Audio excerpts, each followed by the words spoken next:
El caso de la niña del río, el enigma que desafió a la policía de 1930. La mañana en que encontraron el cuerpo de la niña, el río olía a diésel, basura y a algo más que nadie quería nombrar. Era 1930 y la Ciudad de México se creía moderna. Tranvías, autos ruidosos, hombres de sombrero ancho y saco cruzando el centro como si caminaran en una ciudad de revistas extranjeras. Pero en las orillas, ahí donde el agua todavía corría entre casas de lámina y jacales de madera, el tiempo se parecía más al de los pueblos. Amaneceres fríos, perros flacos, niños descalzos y mujeres que salían a lavar la ropa en el río porque no había otra cosa. Rosa estaba de rodillas en una piedra plana, frotando una camisa con jabón de pasta, cuando escuchó el grito. No era el grito de un niño jugando, ni la regañina de una madre cansada. Era un alarido de esos que rompen el aire. Se levantó de golpe, con las manos entumidas por el agua helada, y vio a otra lavandera, más arriba, señalando el remanso donde el río hacía un recodo. Antes de continuar con esta historia, si te gustan los relatos de misterios reales, crímenes sin resolver y casos que desafían a la policía, contados desde la mirada de la gente humilde que los vivió de cerca, suscríbete al canal y cuéntanos en los comentarios desde qué ciudad o país nos estás viendo. Tu apoyo nos ayuda a seguir trayendo estos casos olvidados de México a la luz.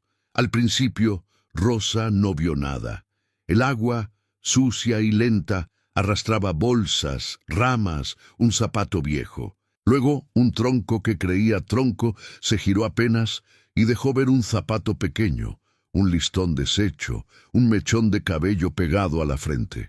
La niña flotaba boca arriba, con los ojos entreabiertos, como si mirara el cielo gris de la capital por última vez. «Virgen Santísima», murmuró Rosa, llevándose la mano al pecho. Las otras mujeres corrieron. Una agarró un palo y trató de acercar el cuerpo a la orilla. Otra gritó por los hombres. Un chamaco salió disparado hacia la calle para avisar a la policía, aunque todos sabían que en ese barrio la policía tardaba en llegar, si es que llegaba. Rosa se quedó ahí, paralizada, viendo la cara de la niña mientras el agua la mecía despacio. No la conocía. No era de los hijos de los vecinos que ella veía jugar en las tardes. Llevaba un vestido que ninguna de las niñas de la colonia podía pagar. Tela buena, un cuello con encaje, un lazo en la cintura. Tenía la piel clara, las manos finas. No era de ahí. Cuando por fin aparecieron dos agentes con sombrero y macana, Rosa ya había regresado a la piedra, pero no podía seguir lavando. Sus manos se movían solas sobre la tela, pero la mente se había quedado pegada a los ojos de la niña. «¿Quién la encontró?», preguntó uno de los policías con tono cansado. «La Remedios», señaló alguien. «Pero todas la vimos flotar». Tomaron nota, hablaron entre ellos, se inventaron aire de importancia. Uno de ellos comentó, en voz baja, creyendo que las mujeres no escuchaban: «Seguro es cosa de familia rica. Esas niñas no se hunden aquí solas». La frase le quedó rebotando a Rosa en la cabeza. Niñas que no se hunden solas. Esa tarde, cuando regresó a su cuarto de lámina en la orilla del barrio, se encontró con que su madre ya sabía del asunto. En esos lugares, las noticias viajaban más rápido que los camiones. «Dicen que era hija de alguien importante», comentó la vieja, sirviendo frijoles aguados, «y que ya están moviendo cielo, mar y tierra para encontrar al culpable. Mira qué rápido se apuran cuando la muerta no es de nosotros». Rosa, que tenía 38 años y 2 décadas enteras lavando ropa ajena para sobrevivir, apretó los labios. «Pues que busquen bien», dijo. «Porque si la van a enterrar nada más con rezos y sin verdad, va a andar penando en el río. No sabía entonces que el caso de la Niña del Río iba a marcar la ciudad durante años, que los periódicos iban a llenarse de titulares escandalosos, que la policía de 1930 iba a presumir la investigación más difícil de la década, y que, a pesar de todo, la verdad iba a depender más de gente como ella que de los hombres con placa.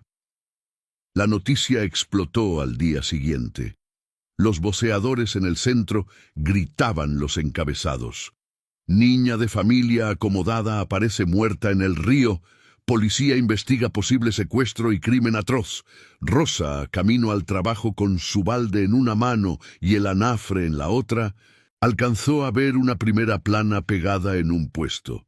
La foto era borrosa, tomada seguramente en la morgue, pero se alcanzaba a distinguir el rostro pálido y el listón enredado en el cabello.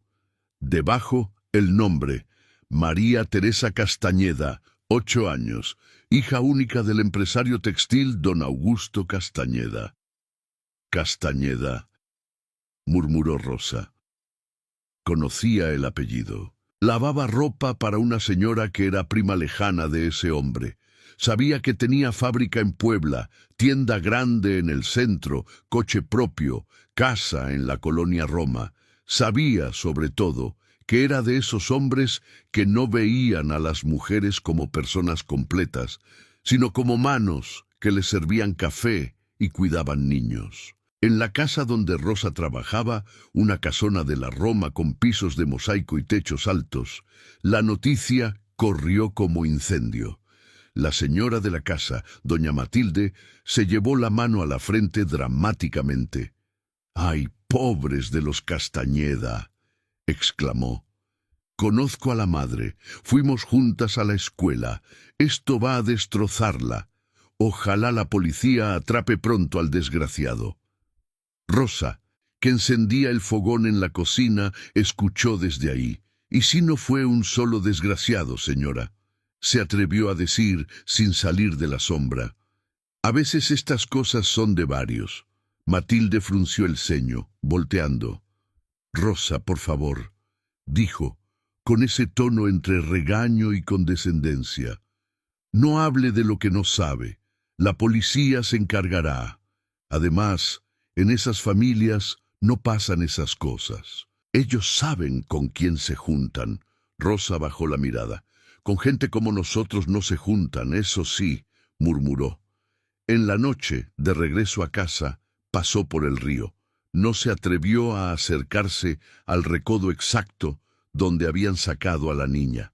Se quedó unos metros antes, mirando el agua oscura cruzada por reflejos de los postes. Le pareció ver algo moverse a contracorriente, como si el río no quisiera soltar lo que le habían arrojado. Se persignó y se fue. Los días siguientes, la ciudad se llenó de hipótesis. Los periódicos hablaban de rapto, de venganza, de envidia entre empresarios. Se publicó que la niña había desaparecido una tarde a la salida de la escuela en la Roma, que un chofer la había dejado a unas cuadras y que nadie la volvió a ver hasta el río. La policía interrogó a sirvientas, choferes, vecinos. Detuvo a uno que otro sospechoso sin pruebas solo para salir en la foto. En el barrio de Rosa, la conversación era otra. Si la niña era de billetes, ¿qué hacía sola en el río?, preguntó una vecina mientras tendía ropa. «A lo mejor la mataron en otro lado y la vinieron a tirar aquí porque piensan que nadie de nosotros va a abrir la boca», dijo otra. Rosa escuchaba, con la sensación incómoda de que algo en el puzzle no encajaba. A ella no le cuadraba la versión del secuestro fallido. Los secuestros, pensaba, dejaban cartas, llamadas, demandas claras. Aquí no había nada de eso. Solo una niña muerta flotando en un río donde nadie de su clase se acercaba. Una tarde, al llegar a lavar a la Roma, vio algo que la hizo detenerse en seco. En el patio de servicio de la casa de doña Matilde, junto a la pileta donde lavaban la ropa fina, Había un pequeño montoncito de basura, papeles arrugados, un listón sucio, un pedazo de tela rasgada. No era raro ver basura ahí. Lo raro fue el color del listón. Era azul cielo, con una orillita blanca, igualito al listón que la niña del río llevaba en la foto del periódico. Rosa sintió un escalofrío. Se acercó despacio, como si el listón fuera a morderla. Se agachó, lo tomó entre los dedos. Tenía restos de nudo, como si hubiera atado algo más grueso. La tela estaba un poco endurecida, como si se hubiera mojado y secado varias veces. «¿Qué haces ahí parada, Rosa?». La voz de Matilde la hizo brincar. «Nada, señora», escondió el listón en el puño. «Iba a barrer este montón». Matilde se asomó, arrugó la nariz. «Sí, tira todo eso», ordenó. La señorita Julia dejó un tiradero. Anda sensible con lo de la niña del río. Dice que no quiere ver nada de cintas azules en la casa. La señorita Julia era la hija de doña Matilde, una joven de unos 20 años, amiga de la familia Castañeda. Rosa la había visto muchas veces salir tarde por las noches, con vestidos elegantes y cigarro en mano, acompañada de amigos igual de ricos. Había oído pedazos de conversaciones sobre fiestas en Xochimilco, paseos en auto, copas escondidas de los ojos de los padres. Esa semana, Julia estaba distinta. No bajaba a desayunar. Se quedaba encerrada en su cuarto. Se escuchaba el radio a volumen bajo, a veces un sollozo. Rosa, con el listón sudando en su mano, sintió una intuición que no sabía cómo nombrar. Esa cinta no estaba ahí por casualidad. Podía haberse equivocado, claro. Muchos listones eran azules. Pero la coincidencia, sumada al comentario de Matilde, le encendió una alarma que la policía ni siquiera sabía que existía. Esa noche, en su cuarto de lámina, abrió la mano y estudió el listón bajo la luz amarilla del foco. «Ma», dijo a su madre, «¿usted cree que las cosas hablan?». La vieja, acostada en el catre, rió sin alegría. «Las cosas no, hija, pero los ojos de quien las ve, sí». Rosa miró el pedazo de cinta. «Siento que esto vio algo que nadie quiere contar», murmuró. Su madre la observó con seriedad. «Ten cuidado con lo que quieres ver, Rosa», advirtió. «Los de arriba no perdonan a los de abajo, que ven demasiado». Rosa se fue a dormir con el listón debajo de la almohada como si fuera un relicario. Al día siguiente decidió hacer algo que en otra época ni se habría planteado. Ir a la policía no como sospechosa, sino como testigo. La comisaría del barrio era un edificio de paredes sucias y olor a tabaco y sudor. Los agentes la miraron de arriba abajo cuando dijo que quería declarar algo sobre el caso de la niña del río. «¿Y tú quién eres?», preguntó uno con desprecio. «Soy lavandera», respondió. «Trabajo en casas de la Roma. Y creo que encontré algo que puede ayudar». Se rieron. «Siempre salen las curiosas», dijo otro. «A ver, ¿qué traes?». Rosa sacó el listón de la bolsa de su falda. Lo puso sobre la mesa. «Esto lo encontré en la casa de la señora Matilde Salgado», dijo. «En el patio de servicio, igualito al de la foto del periódico. Y la hija de la señora, la señorita Julia, anda rara desde que pasó lo de la niña». Los policías se miraron entre sí. Uno levantó el listón con 2 dedos, como si fuera basura. «¿Tú crees que con esto vamos a ir a tocarle la puerta a gente de la Roma?», se burló. «No seas ingenua, allí nos ensucian las manos con estas cosas». Rosa sintió hervir la sangre. «¿Y entonces, con qué se ensucian?», preguntó sin pensar. El agente golpeó la mesa. «Mira, mujer», gruñó. «Tenemos órdenes de arriba. Este caso lo ve gente más importante que nosotros. Si tienes ganas de ayudar, reza un rosario. Aquí no vengas a complicarnos la vida». Rosa salió de la comisaría con las manos vacías y el corazón lleno de rabia. Ahí entendió, con una claridad dolorosa, lo que ya sabía su madre. La policía de 1930 estaba hecha para obedecer a los poderosos, no para cuestionarlos. Pero no por eso iba a callarse. Si la puerta oficial se cerraba, ya encontraría alguna ventana. El destino o la insistencia del caso en cruzarse en su camino le dio esa ventana en la persona de un hombre que conoció días después en el mismo río donde todo había empezado. Era un periodista. Rosa estaba otra vez lavando cuando vio a un hombre de traje gastado, cuaderno en mano, caminar por la orilla, observando el agua y tomando notas. Tenía el cabello revuelto, los zapatos mojados y la expresión de quien está más interesado en los detalles que otros ignoran que en las declaraciones oficiales. ¿Busca algo?, preguntó ella sin dejar de tallar. «Busco lo que la policía no ve o no quiere ver», respondió él sin soberbia. Rosa lo miró mejor. «¿Es de los periódicos?», preguntó. «Sí», asintió. «Del Correo de la Tarde. Estoy escribiendo sobre el caso de la niña del río, pero todos me repiten la misma historia. Secuestro, venganza, investigaciones profundas. Nadie me dice nada de aquí, de donde la encontraron». Rosa sintió que el pecho le latía fuerte. «Si de verdad quiere saber», dijo, «termine de mojarse los zapatos y venga mañana a la colonia Roma. Le voy a enseñar algo que la policía no quiso ver». Él se quedó sorprendido un segundo. Luego cerró el cuaderno. «Mañana», dijo, «a las 5, esquina de Álvaro Obregón con Orizaba, y tráigase eso que ellos despreciaron, si es que todavía lo tiene». Rosa asintió. Esa noche, por primera vez en mucho tiempo, durmió con una sensación extraña. Miedo. Sí, pero también una chispa de algo que no conocía bien, algo parecido a la esperanza. No de que la justicia cayera como rayos sobre los culpables. Ya era demasiado grande para esos cuentos, pero sí de que, al menos, la verdad no se quedara pudriéndose en el fondo del río junto con el cuerpo de una niña.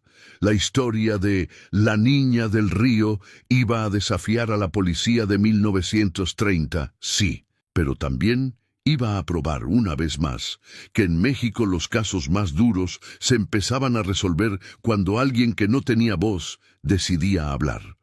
Y Rosa estaba a punto de cruzar esa línea.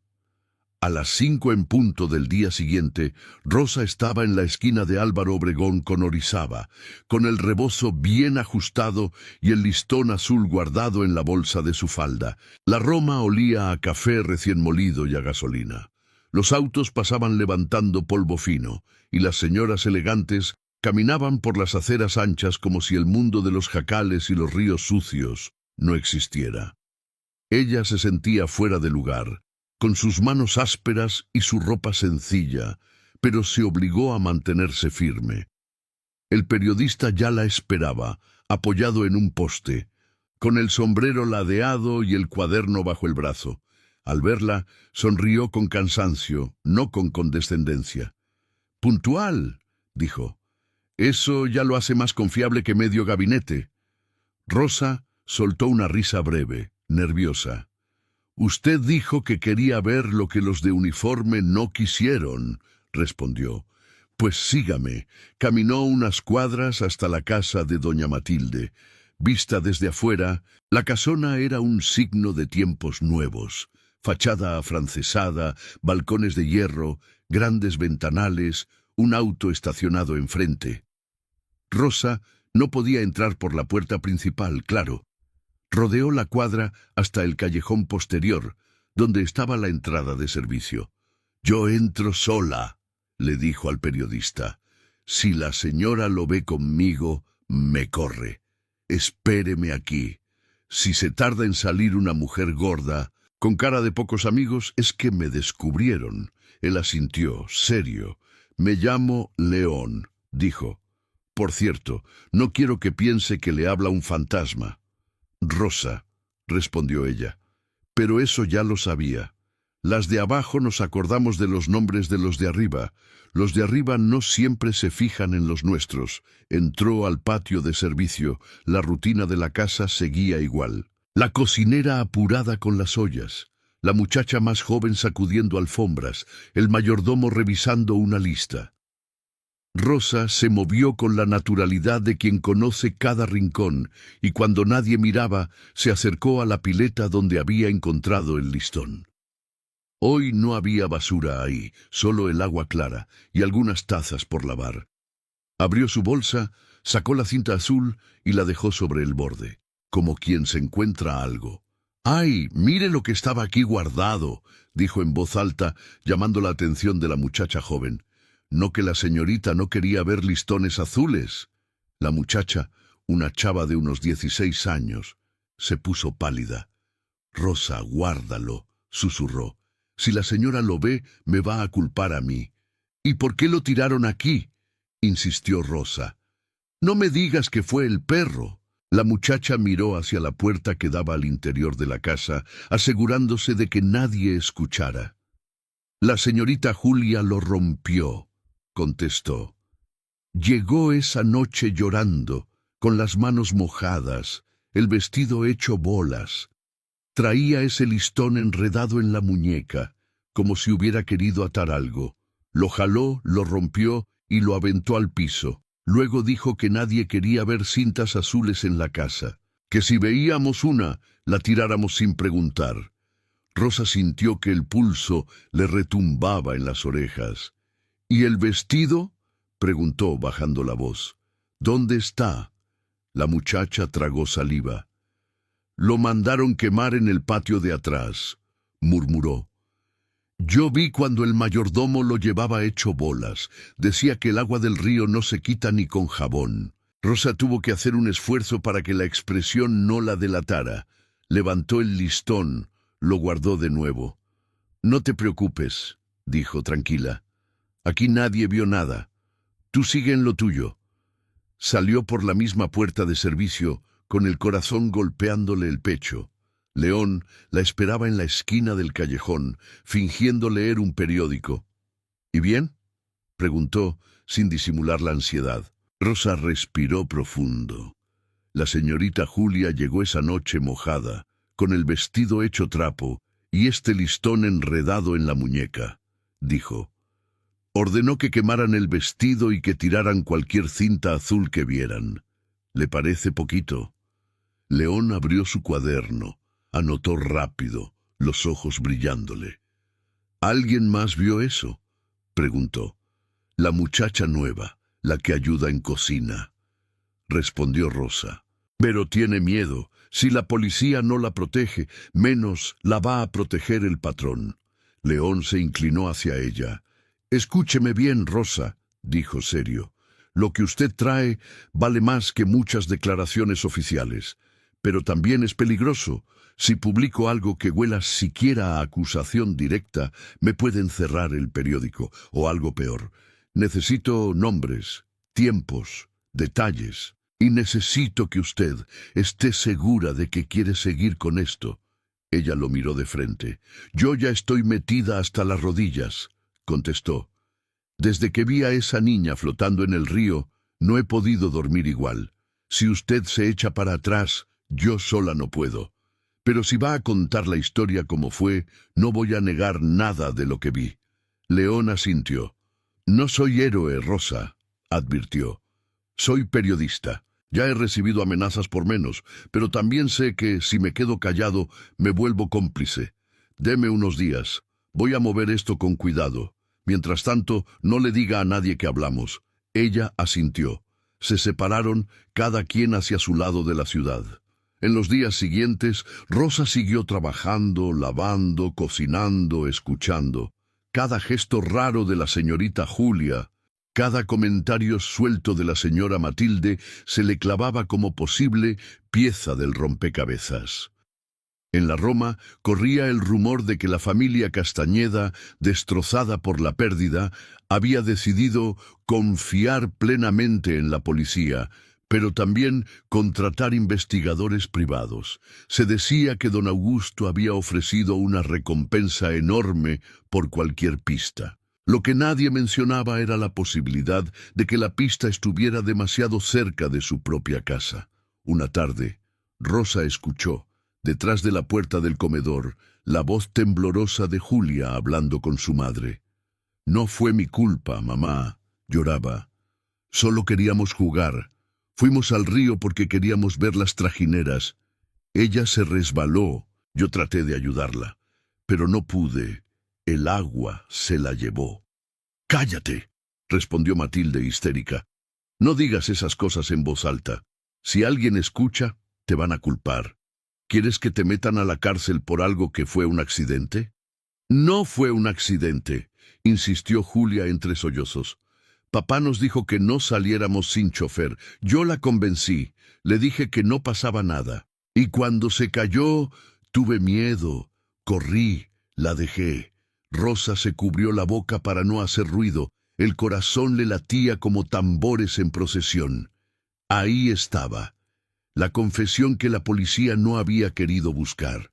La niña del río no había sido secuestrada por desconocidos. Había salido de paseo con alguien de su propio círculo, alguien que, por miedo, la había dejado ahogarse y luego había tratado de borrar las huellas. Esa noche, Rosa se reunió con León en un café barato cerca de Bucareli. Él había conseguido el encuentro entre mesas de madera y olor a tabaco. «¿Tienes algo nuevo?», preguntó él. Apenas se sentaron.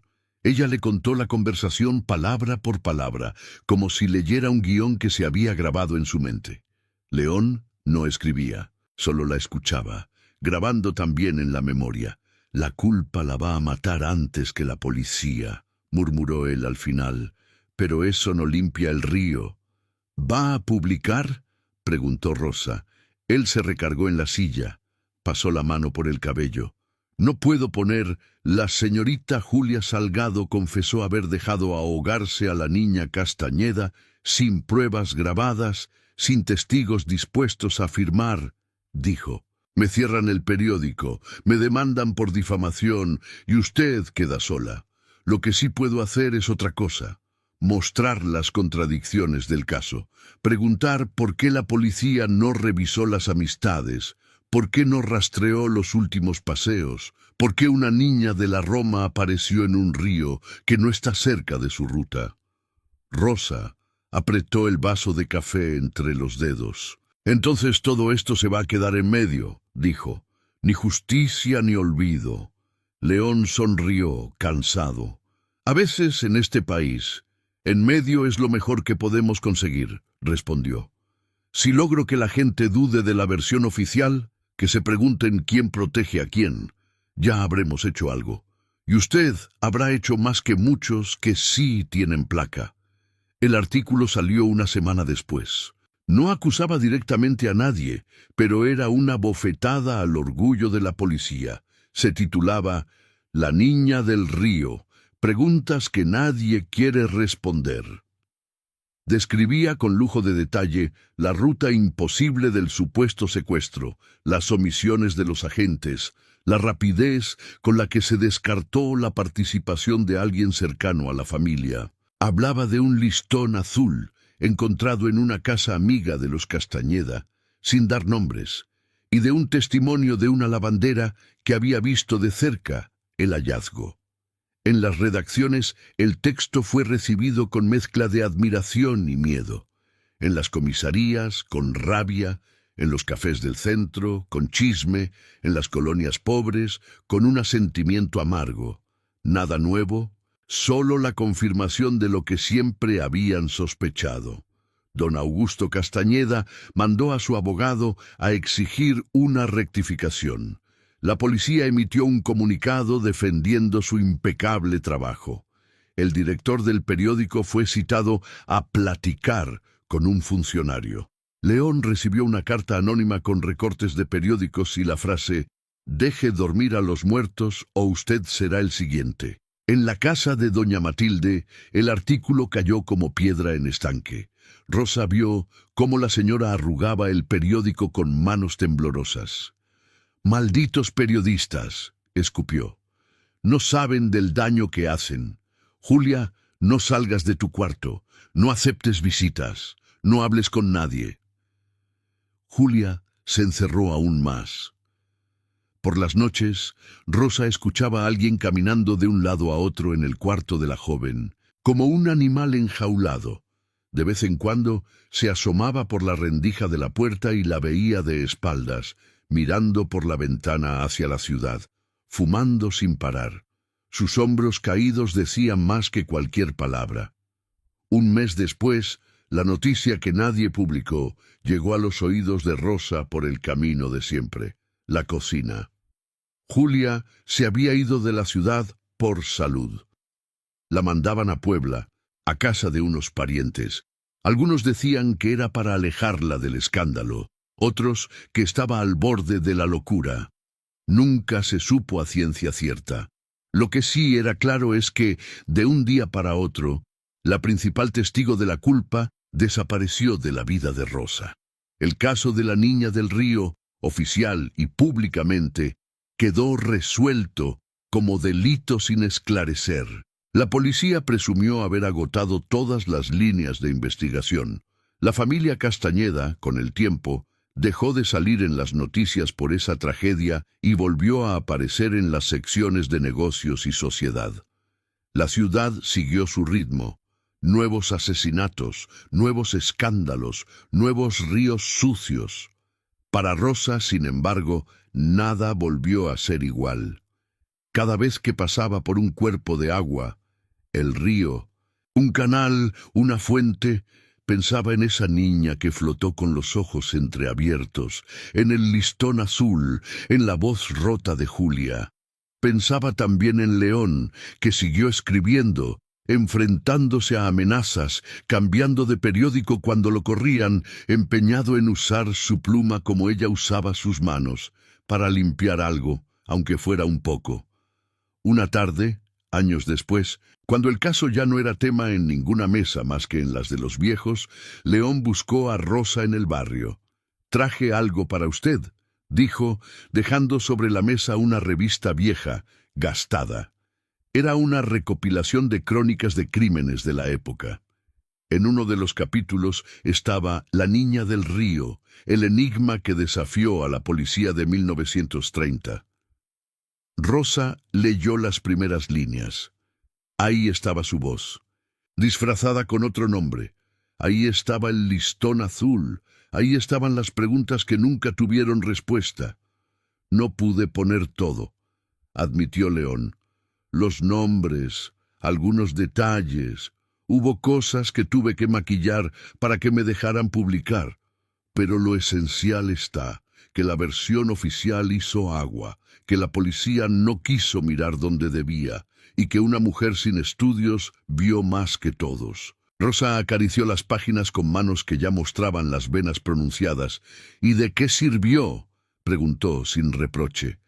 «La niña sigue muerta. Nadie nunca pagó por eso». León respiró hondo.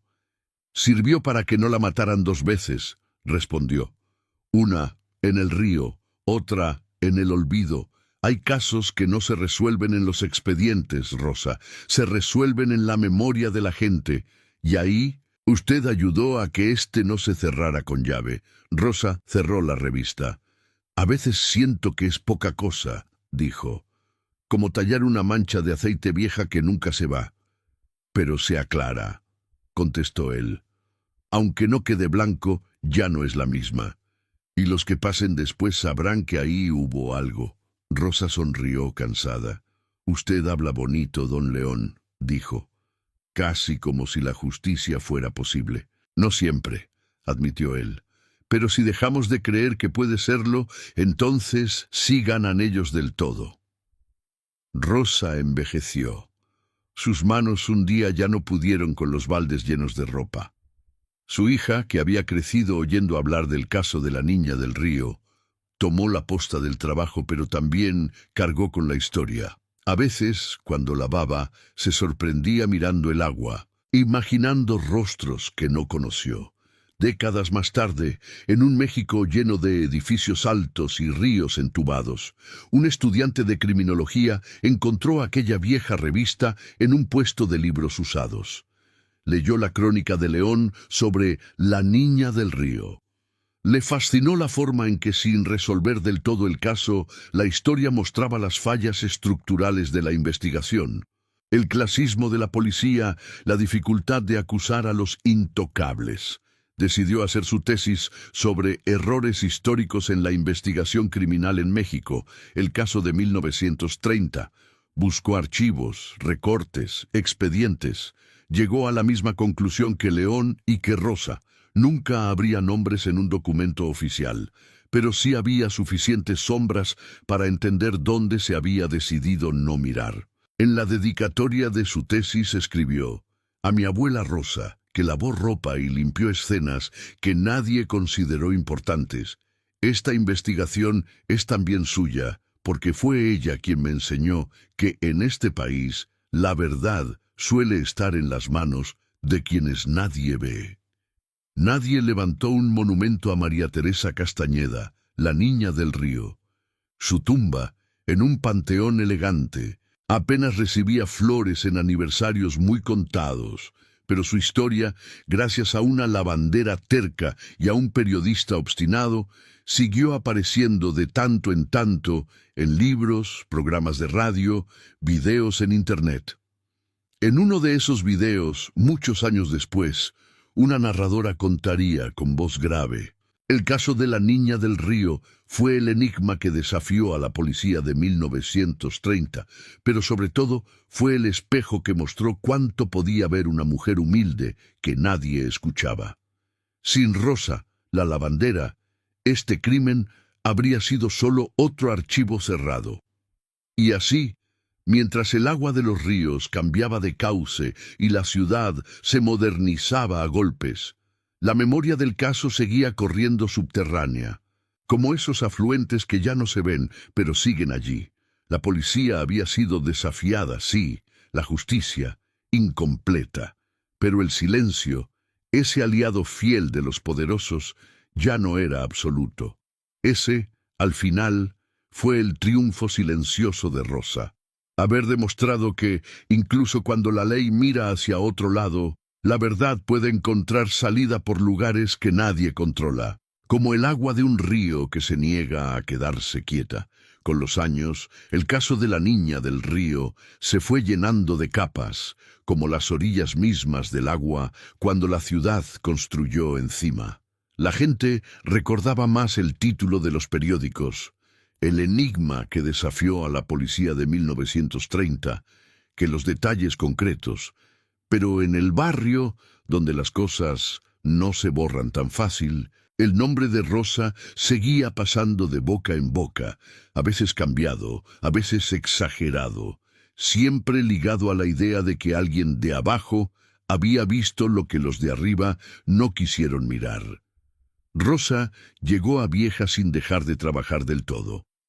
Cuando ya no pudo lavar en el río, lavaba en pilas de patio. Cuando los brazos no le dieron para tallar, remendaba ropa, cuidaba niños, cocinaba. Sus ojos, sin embargo, seguían igual de atentos.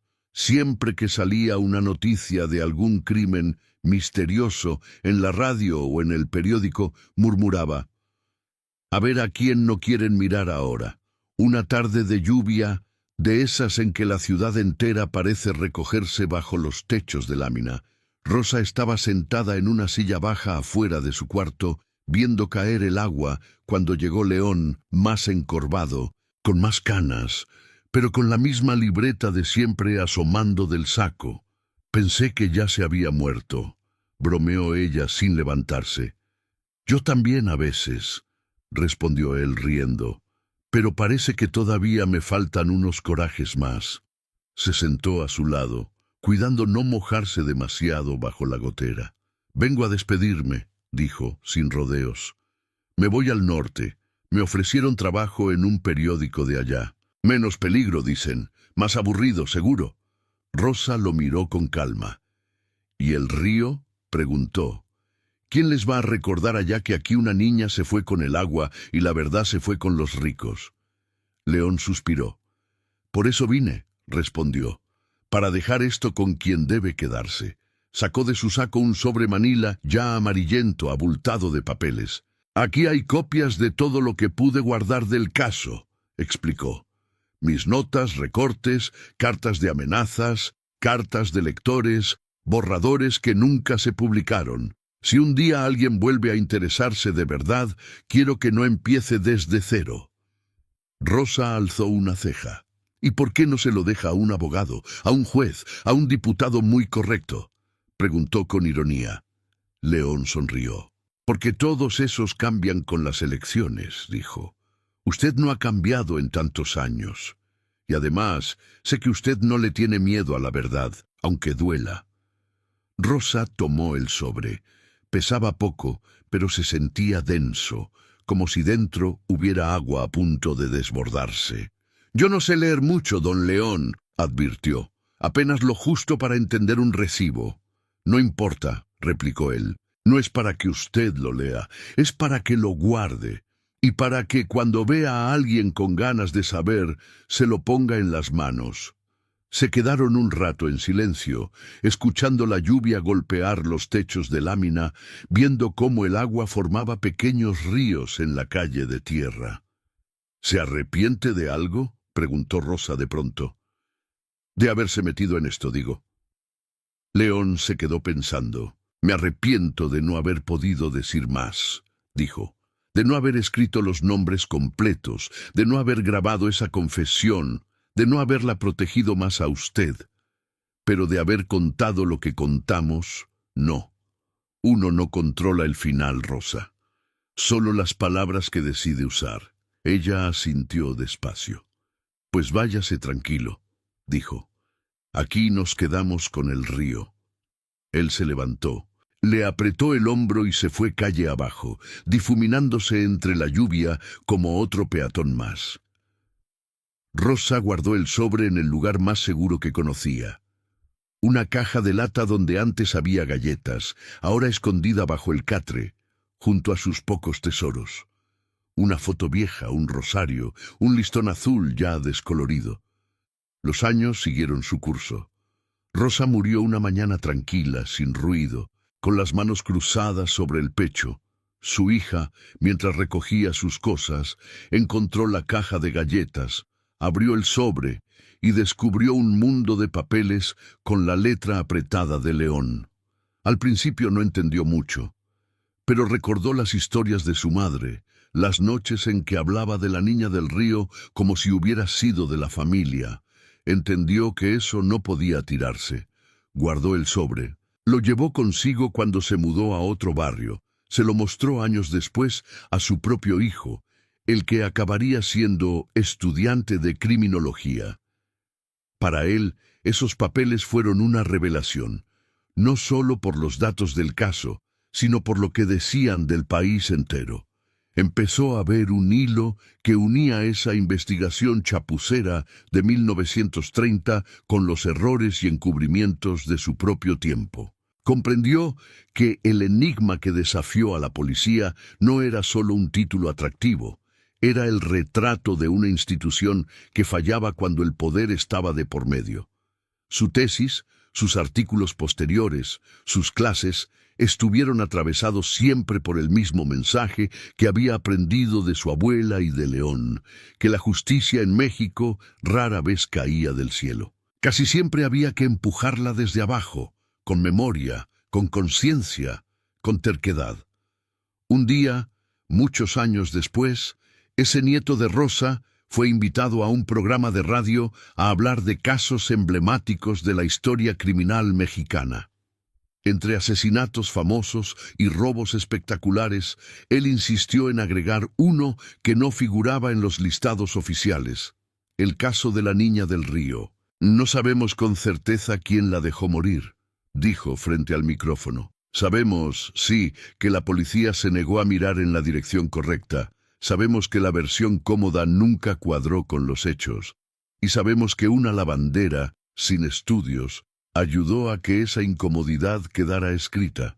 Por eso, aunque no haya un culpable en prisión, este caso sigue siendo un enigma que desafía a la policía y a nosotros, que lo recordamos». En algún lugar de la ciudad, una mujer mayor escuchaba la radio mientras hacía tortillas. Sonrió al oír la palabra lavandera. No conocía a Rosa. Quizá ni siquiera sabía que vivieron en el mismo barrio, separados por décadas. Pero sintió que, de algún modo, También hablaban de ella y de todas las que habían visto cosas que nadie registró. A esas alturas, el río donde habían encontrado el cuerpo de la niña ya no era un río visible. Lo habían entubado, cubierto de cemento, borrado del paisaje. Sobre él corrían ahora autos, camiones, gente apurada. Nadie que pasara por ahí podría imaginar el agua sucia, las piedras, las lavanderas de 1930. Pero aunque el cauce se hubiera escondido, el recuerdo seguía fluyendo. Cada vez que alguien leía la Crónica de León o la tesis del nieto de Rosa o veía un video que rescataba el caso, algo del río se hacía presente, la certeza de que hubo un crimen que la ley no quiso ver, y hubo gente sin uniforme que se negó a aceptar el silencio como respuesta. Ese fue, al final, el verdadero desenlace del caso de la niña del río. No hubo juicio ejemplar ni titular de justicia lograda. No hubo cárcel para los responsables, ni confesión pública. Lo que sí hubo fue algo menos vistoso, pero igual de poderoso. Una cadena de conciencias despiertas que a lo largo de las décadas se negaron a dejarlo pudrirse en el olvido. En un país donde demasiadas historias acaban archivadas en cajones cerrados, el hecho de que, casi 100 años después, todavía se hable de aquella niña, del listón azul, de la lavandera que llevó sus sospechas a quien quiso escuchar, es una forma de justicia que no está escrita en códigos penales, pero sí en la memoria colectiva. Y quizás, algún día, cuando otro caso nuevo sacuda a la ciudad y alguien se pregunte por qué hay que sospechar de las versiones fáciles, alguien más recuerde, aunque sea de oídas, que ya en 1930, una mujer junto al río entendió lo esencial, que el agua se lleva los cuerpos, pero no las verdades si hay manos que se empeñan en rescatarlas.